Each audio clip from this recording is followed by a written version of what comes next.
भगवद गीता अध्याय 3, जिसे कर्मयोग विशेष माना गया है। इस अध्याय में श्री कृष्ण अर्जुन को कर्म का विज्ञान समझाते हैं।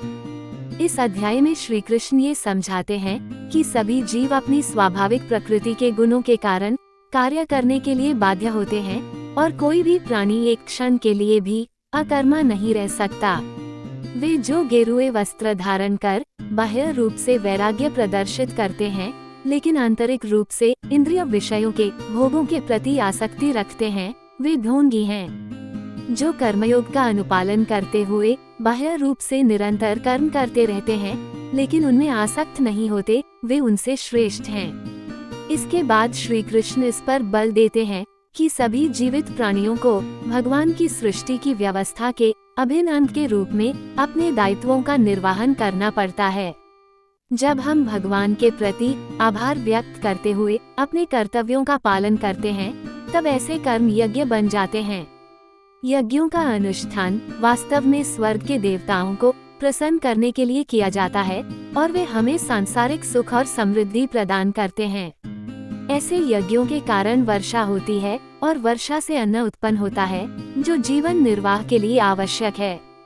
वे जो इस सृष्टि चक्र में अपने उत्तरदायित्व को स्वीकार नहीं करते, वे पापी हैं। वे केवल इंद्रिय सुख प्राप्त करने के लिए जीवित रहते हैं और उनका जीवन व्यर्थ हो जाता है।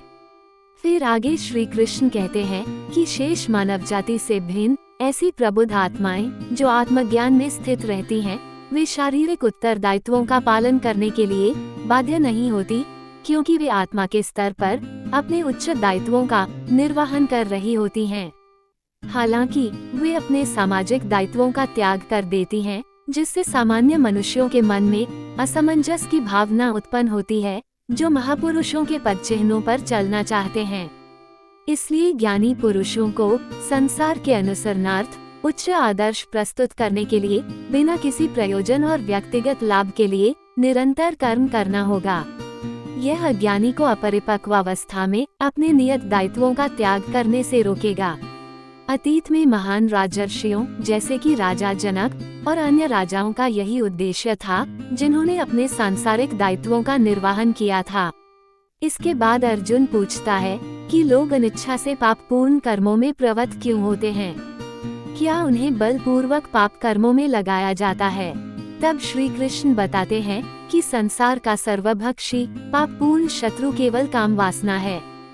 जिस प्रकार से अग्नि धुएं से ढकी रहती है, दर्पण धूल से ढका रहता है, उसी प्रकार से कामना मनुष्य के ज्ञान पर आवरण डाल देती है और उसकी बुद्धि का विनाश कर देती है।